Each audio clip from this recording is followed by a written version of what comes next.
بسم اللہ الرحمن الرحیم الحمد للہ والصلاة والسلام علی رسول اللہ۔ نماز میں رکوع اور سجدے کو اچھی طرح سے کرنا، اطمینان سے کرنا اور ان کو لمبا کرنا، اس کے بارے میں آج ہم حدیث پڑھیں گے۔ یہ حدیث صحیح بخاری میں اور صحیح مسلم میں موجود ہے۔ صحیح البخاری میں اس کا نمبر ہے 792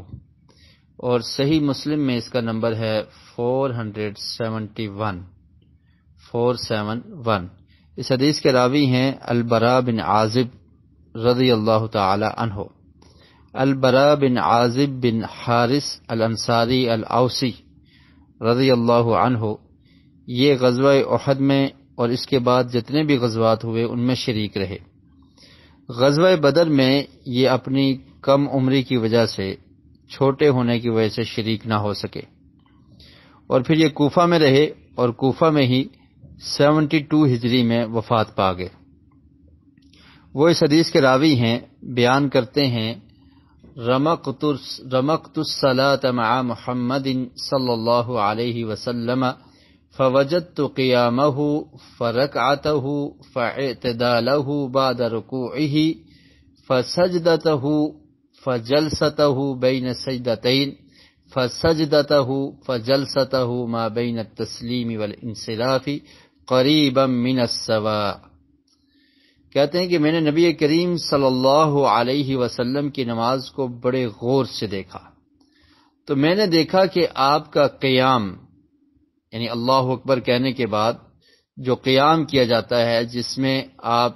سبحانک اللہ یا اللہم باعد بینی و بین خطایا یہ اور پھر سورہ فاتحہ اور کوئی قرات کرتے ہیں، اس کو قیام کہتے ہیں۔ اس قیام کو فرق آتا ہوں اور آپ کے رکوع کرنے کو،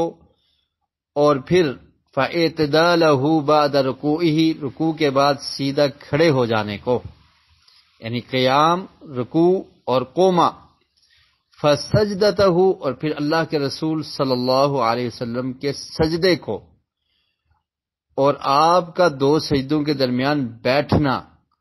اور پھر آپ کا دوسرا سجدہ کرنا، اور پھر آخری تشہد یا جس کو جلسہ کہتے ہیں اس میں بیٹھنا، جس میں سلام پھیرا جاتا ہے۔ فرمایا قریبا من السواء، یہ تمام کے تمام ایک دوسرے کے قریب قریب ہی ہوا کرتے تھے، یعنی آقا علیہ السلام جتنا لمبا قیام کرتے تو رکوع اس سے قریب ہی ہوتا، تھوڑا سا کم ہو جاتا، اور پھر رکوع کے بعد جب کھڑے ہوتے تو یہ نہیں ہے کہ کھڑے ہوئے فوری سجدے میں گر گئے، بلکہ اس میں بھی کچھ دیر وقفہ کرتے اور سیدھے کھڑے رہتے، تقریباً رکوع کے برابر ہی آپ کھڑے رہتے اور اس میں دعائیں پڑھا کرتے تھے، اور پھر آپ کا سجدہ بھی اس قدر لمبا ہوتا، اور سجدے کے بعد بیٹھنا اور پھر دوبارہ سجدہ کرنا یہ بھی برابر ہی ہوا کرتے تھے، اور پھر آخری تشہد میں جس میں سلام پھیرا جاتا ہے اس میں بیٹھنا۔ تو فرمایا کہ یہ تمام کی تمام چیزیں اللہ کے رسول صلی اللہ علیہ وسلم کا قیام، آپ کا رکوع، آپ کا قوما، آپ کا سجدہ اور سجدے کے درمیان بیٹھنا، اور پھر آخری تشہد میں بیٹھنا، یہ ساری برابر ہی ہوتی تھی، ان میں تھوڑا بہت فرق ہوتا تھا۔ اور صحیح بخاری کے جو الفاظ ہیں اس میں ہے ما خل القیام والقعود قریب من السواء،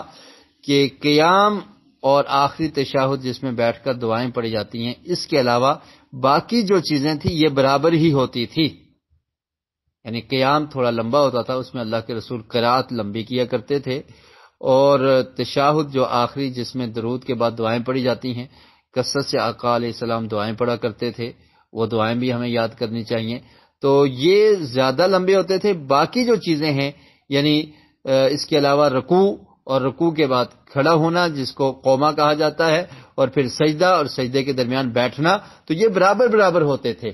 یعنی اس میں ٹھہر کے اللہ کے رسول نماز ادا کیا کرتے تھے۔ رکوع کے بعد سیدھے کھڑے ہوتے، کافی دیر تک کھڑے رہتے،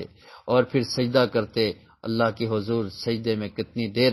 سجدہ کرتے اور پھر دعائیں پڑھتے رہتے، اور سجدے کے بعد جو بیٹھنا تھا درمیان میں اس میں کافی دیر بیٹھا کرتے تھے۔ تو یہ اس طرح نماز کو اطمینان سے پڑھنا اور سکون سے پڑھنا چاہیے۔ اور اس حدیث سے یہ بھی پتہ چلتا ہے کہ صحابہ کرام کس قدر اللہ کے رسول صلی اللہ علیہ وسلم